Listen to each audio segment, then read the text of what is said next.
if you add up the 55 countries of the African Union, that's about 1.5 billion people, same size as India, same size as China. The big difference is that the imperial powers divided Africa into 55 little countries, not one of which can thrive on its own.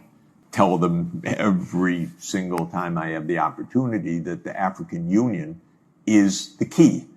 As 55, you can't make it. But as one African continental economy, you can make it. What do I say to African leaders every time I have the chance? First, be Africa-wide. Second, get on quickly with mass education, because that is the key to the economic development. Third, look at what China did. Where are our leaders in all these? What are they doing about it? What are we doing about it?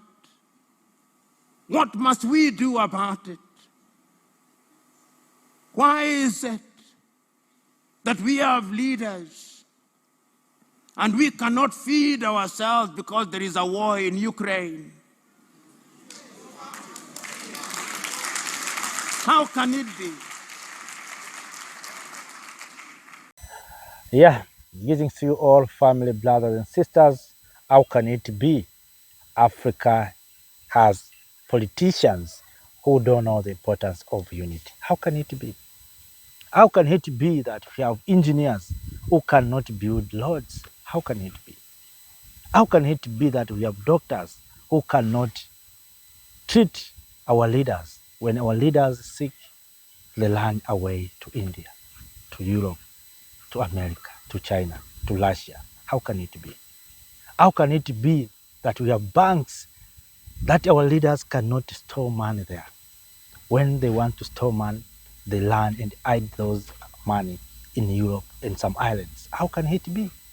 How can it be till today we don't have electricity in some parts of the continent of Africa? And yet our leaders are talking about industrialization. How can it be? How can it be that today we are dying hunger because we cannot feed ourselves? How can it be? How can it be that we have schools that has no books, has no teachers? How can it be? So, family, brothers and sisters, in this video, I want everyone to reflect what we can do as Africans, what we need to do as Africans, because the solutions of all these things that we are discussing many times is unity. You know, our leaders, all these politicians, they don't know the importance of unity. And even if they know, maybe they ignore. But the only solution for Africa to move away is to come together and unite. As you heard from Jeffrey Sachs, the African Union have already done all these things. African Union right now looks like a tool for Western power to grab and to spy ideas of African leaders. As 55, we are going nowhere. As a group, we are going nowhere. But we need to go as one, as a united, as a bloc. That's where we can move forward. Look what happened in China, how Chinese have succeeded. Look, even America, it is a united. Look, Europeans who colonized us, right now they are moving as a bloc, as a Europeans. So why Africans, we don't see the importance of unity? Why these politicians? What's the problem of Africa? Is it our education systems? So I have listening Professor PLO Lumumba. I was wondering and I was shocked.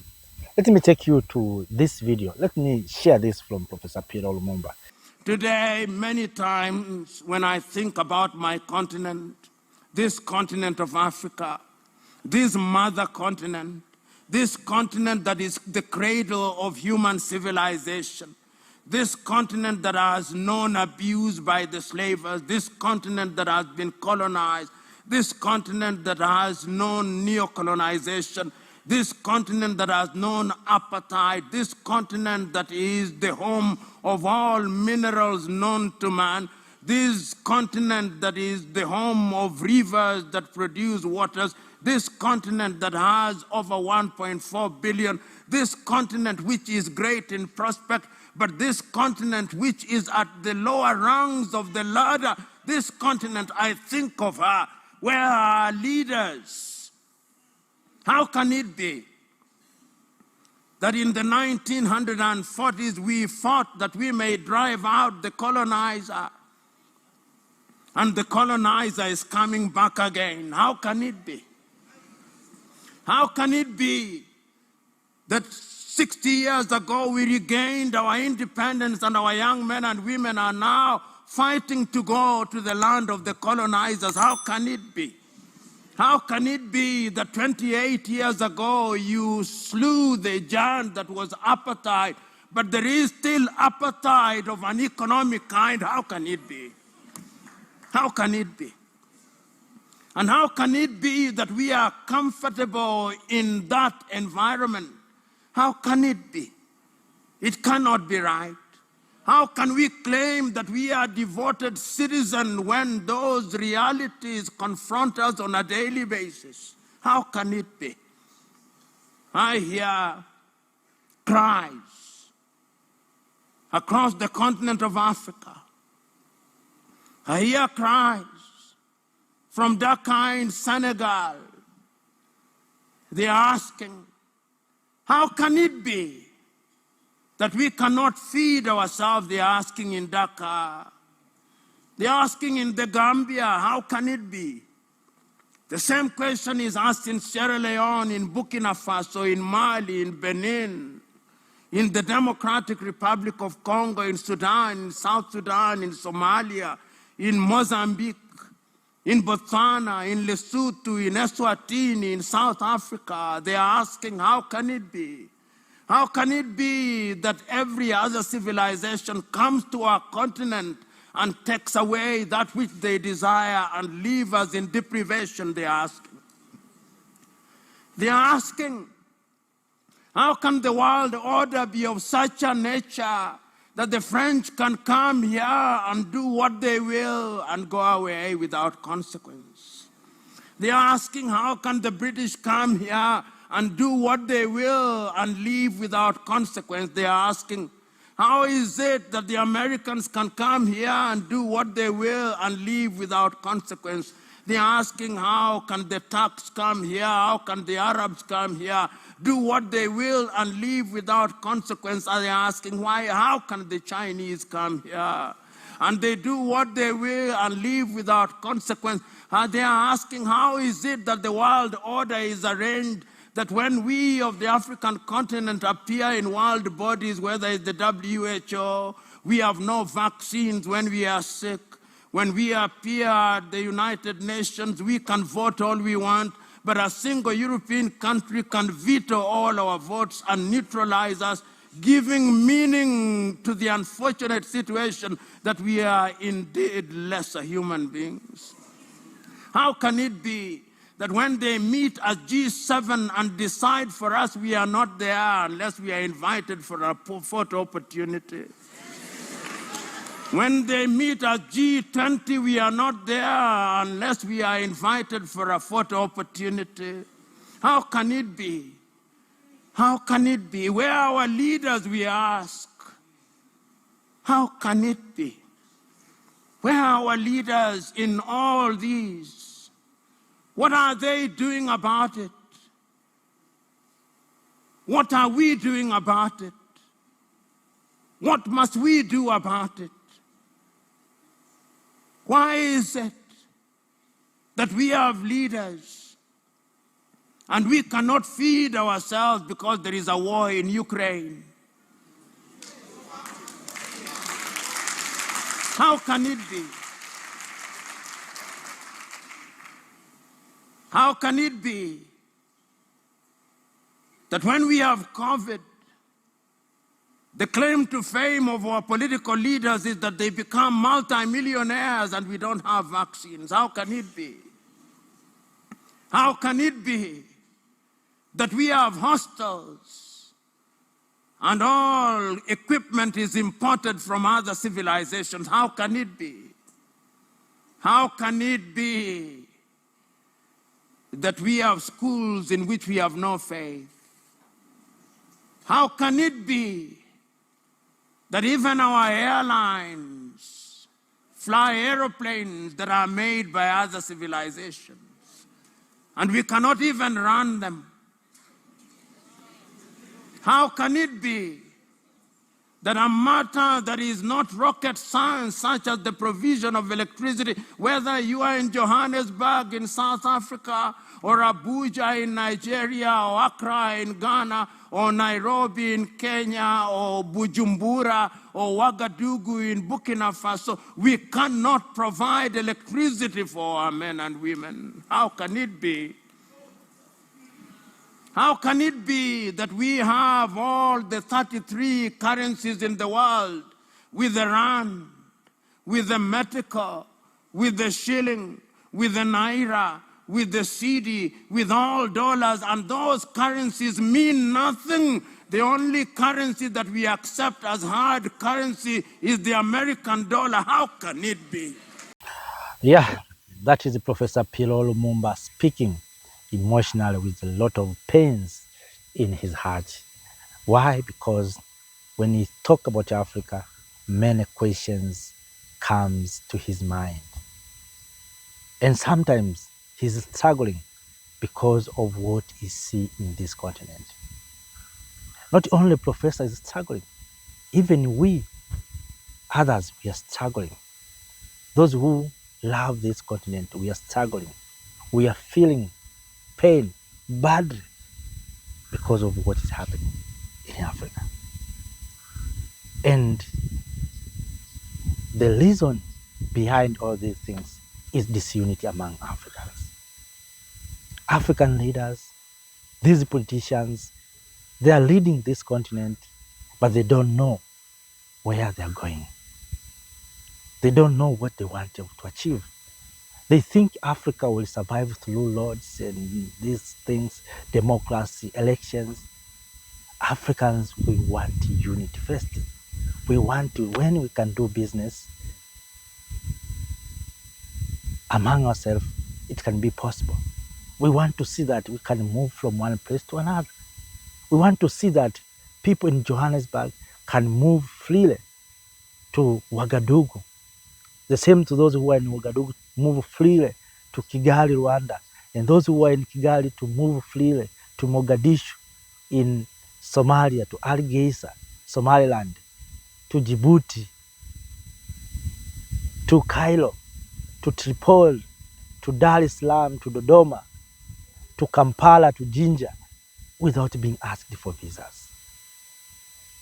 That's the Africa that we want. We want when Africans have ideas, Africans in Nigeria can share their ideas with Africans in Rwanda, in Uganda, can sit down and create a company. That's the Africa that we want. Now we have Africa that is broken, divided because of leadership.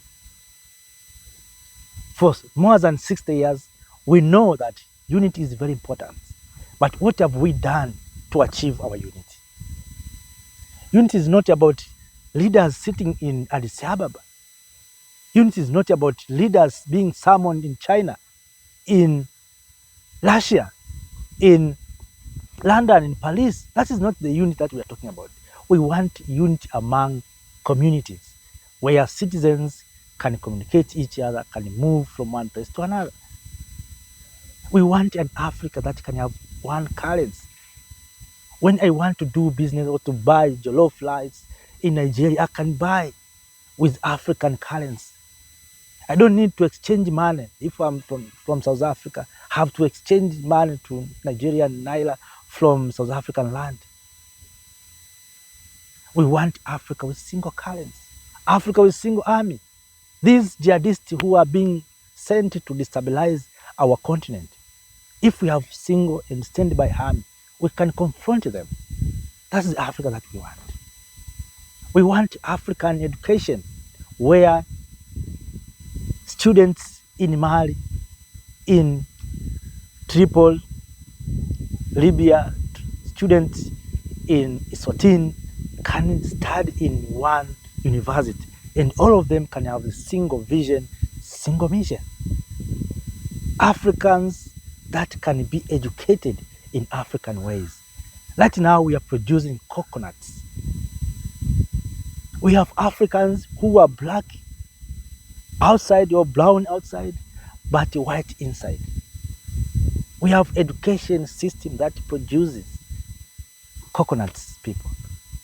People who are job seekers, not creators. Africa, we have made the producers of raw materials. But if we can be united, we can assign according to the source that we have. You, Congo, you have cotton, cobalt, and rare earth mineral. Please, your duty is to produce electronic devices. Make sure that you supply electronic devices across the entire continent. We will find experts across the continent. People from Nigeria, from Uganda, from Tanzania, from Rwanda, everywhere will be gathered. Those who are expert in electronics will be summoned and gathered in Kinshasa, producing, building big industries, producing electronic devices. You, Namibia, you have uranium. Cooperate with Niger. Create a nuclear energy, produce electricity. It is possible. You, South Africa, you have gold. Cooperate with Ghana, with Tanzania. Make sure that you supply gold. Every country has a gold. What are we using gold for? And that's why sometimes these people, they can create narratives by accusing our leaders. You know, you are using gold like that, you are using resources like that. That's why they are doing this. But if we are united, there's no one who will come and dictate us. You know, I don't know, sometimes maybe we think these people will remove us from the earth. Let me tell you, brothers and sisters, when time will come, there's no way you can stop death. We have to decide, dying for the future of our motherland or dying betraying our continent. So, but all these things, it needs courage. It needs leadership. If leaders are doing well, people will always be mobilized, coming together, supporting their leaders. But we have leaders who are betraying this continent. Leaders who are puppets. Of course, the word leader is not proper for them. We have puppets, prefects, because it doesn't make sense that when you sick, you run away from your country, from your doctor, and you trust much Indians and Americans and Europeans and others. You have doctors whom you don't use to treat your people. When these politicians and the middle class are sick, they run away. We have schools. We have these leaders who are claiming they are leaders, these puppets. They cannot take their children to these schools. They are telling us, they are lying to us, they have improved education systems. But ask them, can they take their children to those schools? No, the children are not studying here. Look, for almost 60 years, more than 60 years after independence, some areas has no electricity. And yet we have leaders who are coming out and telling us, we want to compete with China. We want industrialization. How can we industrialize while we don't have electricity? And leaders are sitting in State House. If you look there, when they move from one place to another, you can see they spend a lot of money with a lot of cars, but they're doing nothing. You know, one day I heard one of the presidents saying he will travel across the world to seek jobs. You know, I was shocked. Jobs? Jobs for what?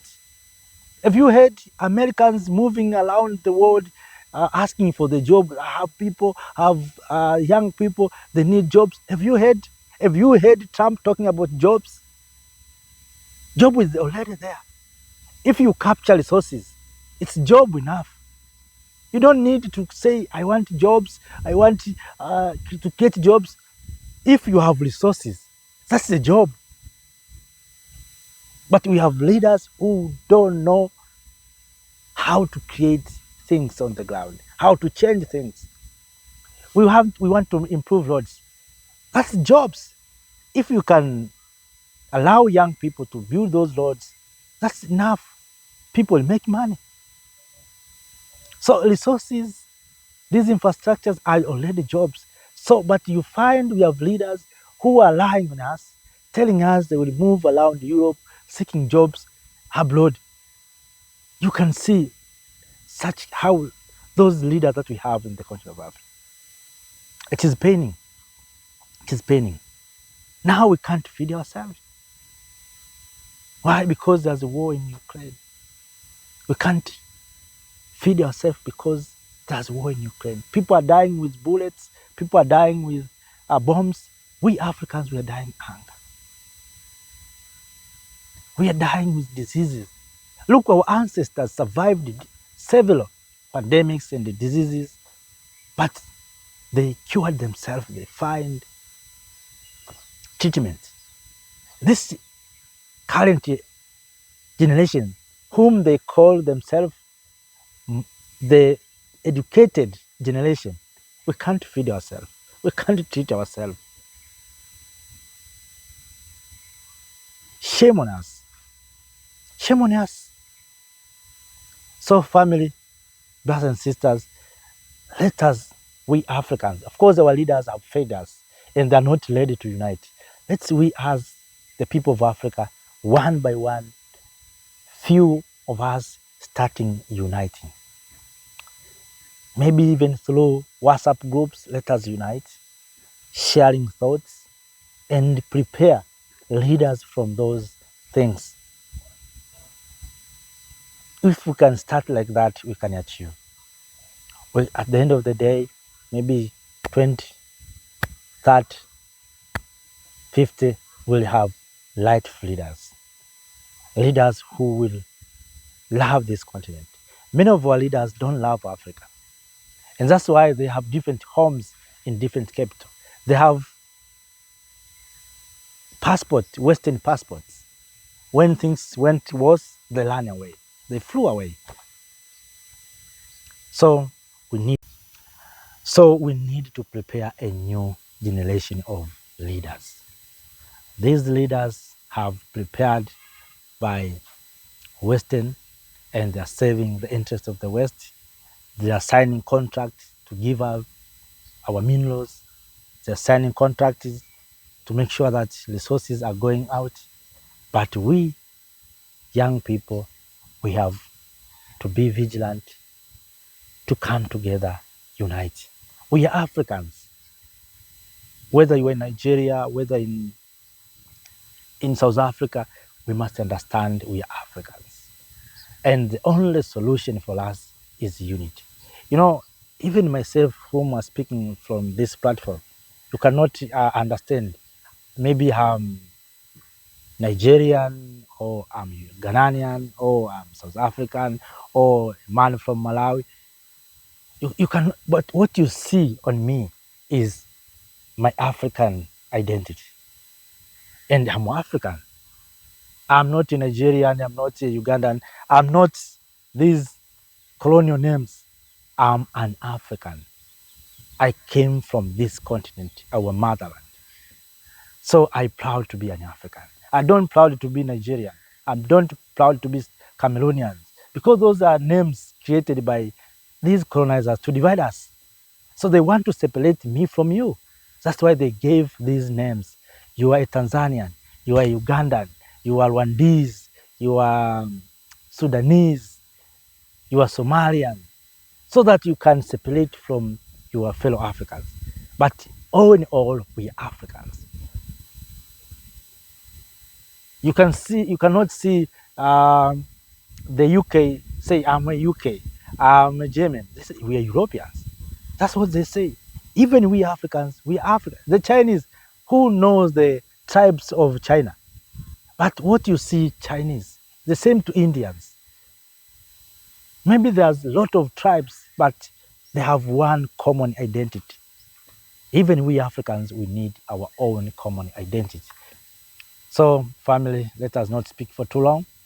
The aim was to share this wonderful message from these two professors, and of course, the message to African leaders that the only salvation, the only solution for us to achieve what we want to achieve is to come together.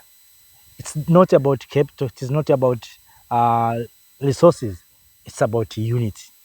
If we can come together, look how the birds are living, fishes are living. They don't have money, but you can see they're living.